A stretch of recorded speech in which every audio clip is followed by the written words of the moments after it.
Nous sommes 7,55 milliards de terriens aujourd'hui, mais aujourd'hui, seulement 5 milliards de personnes peuvent manger à leur faim. Mais voilà, en 2050, nous serons 10 milliards. Vous l'aurez compris, l'enjeu est de taille. Que mangerons-nous ?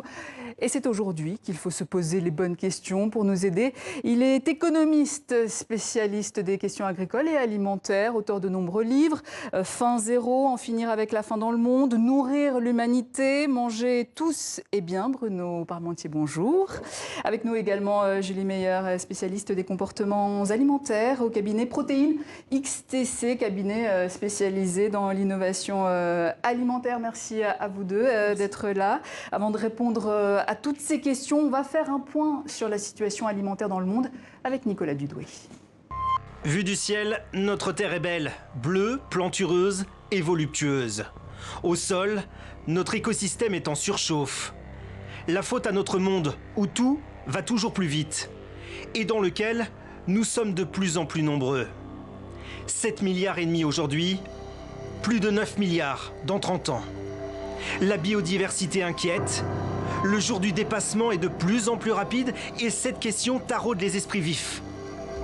Aura-t-on assez à manger dans les années à venir? Et à propos, que mangera-t-on en 2050? Que mangera-t-on en 2050? Et les chiffres du GIEC viennent de tomber. 821 millions de personnes souffrent de la faim. Bruno Parmentier, on n'arrive pas déjà à nourrir toutes les bouches en 2019. Que va-t-on faire en 2050? C'est la question. Alors, déjà, il faut voir que ce chiffre de 800 millions, il est d'une remarquable stabilité. En 1900, il y a une constance, en fait. Il y a 800 millions de gens qui ont faim. En 1950, il y a 800 millions de gens qui ont faim. En l'an 2000, il y a 800 millions de gens qui ont faim. Et on n'arrive pas à résoudre ce problème. Mais en pourcentage, non. Alors, en pourcentage, évidemment, c'était la moitié de la population en 1900. Maintenant, c'est 10%. Mais en plus, du point de vue géographique, ces 800 millions, on les rassemble dans deux et seulement deux zones géopolitiques du monde. La péninsule indo-pakistanaise et l'Afrique subsaharienne. Mais est-ce qu'on arrivera à nourrir toutes ces populations alors en 2050? Alors, on peut d'un côté être optimiste. Moi, quand j'étais jeune, le pays de la faim, c'était la Chine. Ils étaient que 700 millions et il y avait des famines tout le temps. Maintenant, ils sont 1,3 milliard et on mange beaucoup mieux dans la Chine d'1,3 milliard qu'on ne mangeait dans la Chine de 700 millions. Donc des solutions existent. Donc il y a des solutions. On peut gagner la lutte contre la faim. Évidemment, c'est de plus en plus difficile avec le réchauffement climatique. Mais dans la réalité, le nombre de gens qui ont faim stagne en Inde, au Pakistan, au Bangladesh, et il ne cesse d'augmenter en Afrique noire.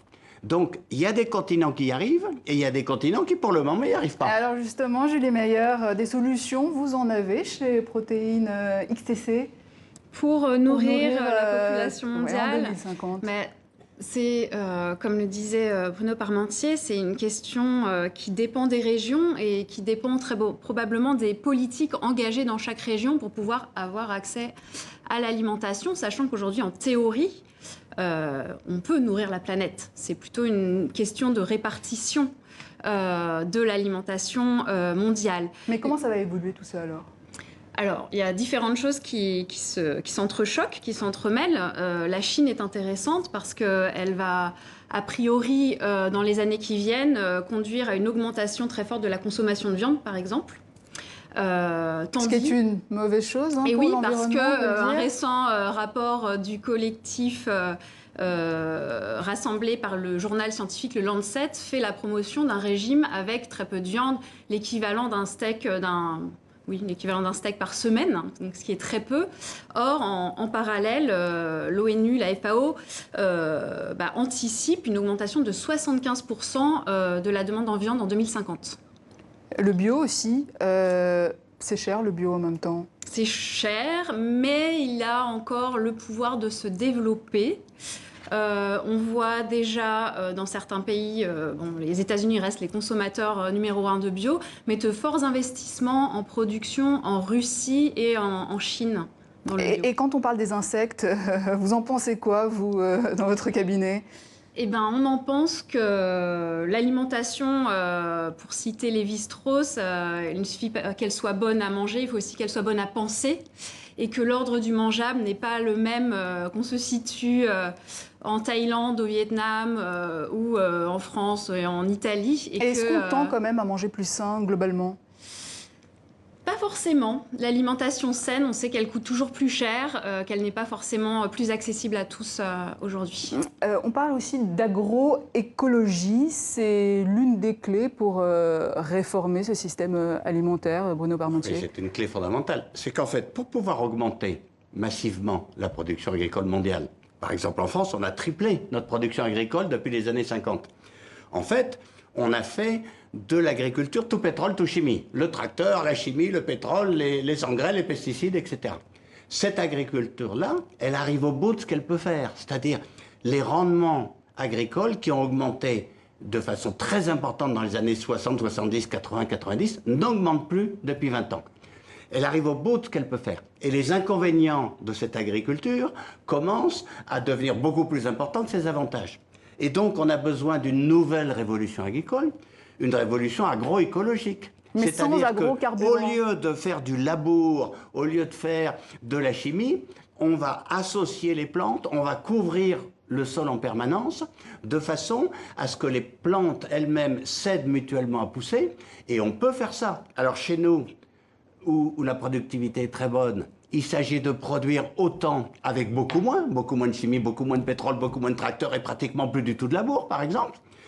Et dans les pays africains, où pour le moment la productivité est très faible, où il faudrait absolument tripler cette fois-ci pour de vrai la production agricole, il se trouve que les forces de la nature sont beaucoup plus fortes dans les pays tropicaux. Donc on peut augmenter les rendements par des méthodes agroécologiques, des associations de plantes, les plantes avec les arbres, etc. Mais c'est un défi aussi important que celui qu'on a fait dans les années 60 ou 70 en inventant l'agriculture industrielle. Mais sans agrocarburants, ça c'est une bêtise, ça, selon vous? Oui, c'est une bêtise. Pourquoi? Il n'y a pas assez de terres dans le monde. Les bonnes terres, elles ne sont pas là pour faire de l'essence, elles sont là pour nous nourrir. Manger. Et déjà, il y a un choix. Est-ce que sur ces terres, on fait des produits pour se nourrir directement ou des produits pour nourrir les animaux qu'on va manger? Parce que le problème de la viande, c'est que la viande, c'est du concentré de végétaux. Il faut à peu près autour de 4 kilos de végétaux pour faire 1 kilo de poulet, au cours de 6 kilos pour faire 1 kilo de cochon, et au cours de 13 kilos pour faire 1 kilo de bœuf. Et donc, si on mange de la viande à gogo, ça veut dire que une surface de plus en plus importante de nos surfaces, une part de plus en plus importante de nos surfaces agricoles va être pour faire de la nourriture pour les animaux. Or, il faut d'abord faire de la nourriture pour les hommes. Alors justement, vous parliez d'Afrique tout à l'heure, et il y a cet exemple très intéressant de la Côte d'Ivoire qui a mis en place des mesures protectionnistes qui a permis l'émergence du poulet ivoirien. Alors c'est ça aussi la solution, manger local? Et oui, et on le voit, d'ailleurs vous parliez du bio. Aujourd'hui, les mangeurs sont en attente de solutions effectivement meilleures pour l'environnement, mais aussi qui ne traversent pas la planète entière avant d'arriver dans nos assiettes. Et ces productions filières courtes, locales, où en tout cas on peut regarder d'où vient l'aliment et être sûr de ce qui a été produit, de la manière dont ça a été produit, oui, ça c'est quelque chose pour lequel on a aujourd'hui, en tant que mangeur, une demande très forte. Alors, quels sont les pays réservoirs du monde aujourd'hui Écoutez, en alimentation? On voit par exemple le Brésil. Le Brésil est un très grand pays. Et tout d'un coup, on se dit, mais il y a l'équivalent du Brésil en Afrique. Ça s'appelle la République démocratique du Congo. Pourquoi est-ce que la République démocratique du Congo n'est pas un très grand pays exportateur agricole? Et pourtant, il a des milliers d'hectares de terres agricoles. C'est parce qu'ils ont des mines. Ils ont des mines, ils ont un État faible. C'est la guerre civile en permanence. Et on ne peut pas produire de la nourriture quand on se fait la guerre. Malheureusement, je suis un peu cynique, mais il faudra peut-être attendre la fin de la dernière mine pour que l'Angola, la République démocratique du Congo, l'Éthiopie deviennent des très grands pays agricoles. Mais ils peuvent le devenir. Du point de vue purement technologique, il n'y a pas de raison de ne pas avoir l'équivalent du Brésil en Afrique. Mais c'est vrai que ça nécessite des conditions socio-économiques et politiques complètement différentes de celles qu'il y a actuellement. Donc la RDC pourrait devenir grenier du monde. L'équivalent du Brésil. Dans un avenir proche. Peut-être que dans 20 ans, il y aura des manifestations à Saint-Nazaire de paysans gens qui réclameront l'arrêt des importations de grains bas bris de la République démocratique du Congo, et ce serait une très bonne nouvelle pour la planète. Et c'est pour ça que la Chine, d'ailleurs, rachète à tout va des terres agricoles un peu partout dans le monde. C'est compréhensible que les Chinois, qui sont 1,3 milliard et qui veulent manger de plus en plus de viande, disent « on n'a pas assez de terres ». Ils sont le quart de la population mondiale sur 8% des terres agricoles. Donc c'est assez logique qu'ils essayent d'avoir des terres. Et il faut se dire, il y a des pays où les rendements sont très mauvais. Donc quand ils vont dans ces pays, par exemple en Éthiopie, par exemple en Angola, etc., et qu'ils disent « attendez, sur cette terre, je peux produire 2 fois plus, 3 fois plus », eh bien, je vais louer les terres, je vais montrer qu'on peut le faire. Donc, moi, ça ne me choque pas. Il faut absolument produire plus sur ces terres. Ce qui est choquant, c'est de produire en Afrique des produits pour nourrir les cochons des Asiatiques ou les cochons des Français. Et donc, il faut absolument produire pour nourrir les Africains, puisqu'ils vont être beaucoup plus nombreux et qu'ils ne mangent pas assez bien.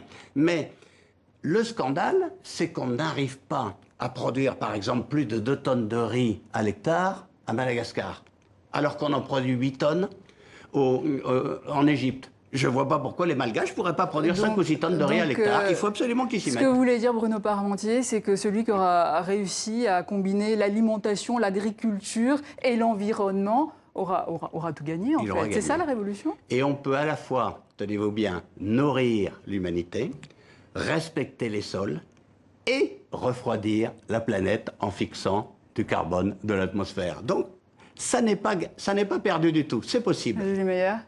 Oui, tout à fait. Ça demande effectivement de fortes transformations et notamment en agriculture. Probablement aussi une prise de conscience des populations de l'impact environnemental de notre alimentation, ce qui est le cas aujourd'hui de plus en plus en Europe et dans les grandes métropoles, mais pas forcément partout dans le monde. En tout cas, on a affaire aujourd'hui à un changement de paradigme par rapport à l'alimentation et à la conscience environnementale. Alors, autre chiffre du GIEC qui est tombé aujourd'hui, 2 milliards d'adultes sont obèses ou en surpoids. 30% de la nourriture serait perdue. Manger moins aussi, c'est important pour pouvoir nourrir plus. Oui, gâcher moins aussi, comme vous le dites. Un tiers de la production alimentaire part en gâchis. Donc les solutions, elles sont complexes et multiples.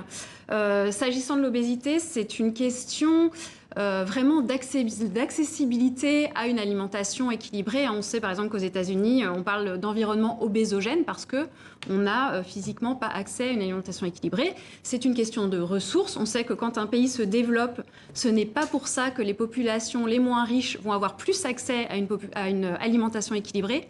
Donc ce sont des enjeux très complexes. Manger moins, c'est important, Bruno Parmentier. Il faut se rendre compte que dans les pays où on a faim, la fin de la faim, ça n'est pas la satiété, c'est immédiatement l'obésité. Parce que quand on a un peu d'argent et accès à un supermarché et qu'on a eu faim pendant des générations, qu'est-ce qu'on achète? Tout ce qui fait grossir.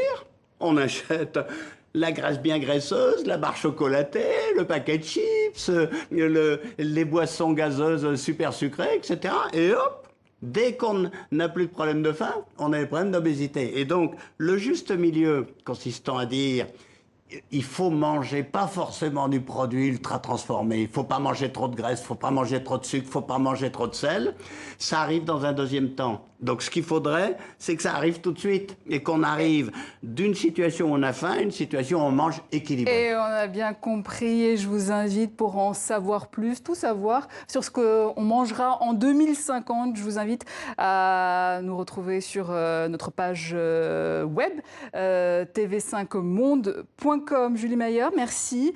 Vous travaillez au cabinet Protéines XTC. Bruno Parmentier, merci à vous, ancien directeur de l'École supérieure d'agriculture d'Angers, auteur de nombreux livres sur la faim dans le monde, Nourrir l'humanité, les grands problèmes de l'agriculture mondiale au XXIe siècle. Merci à vous deux.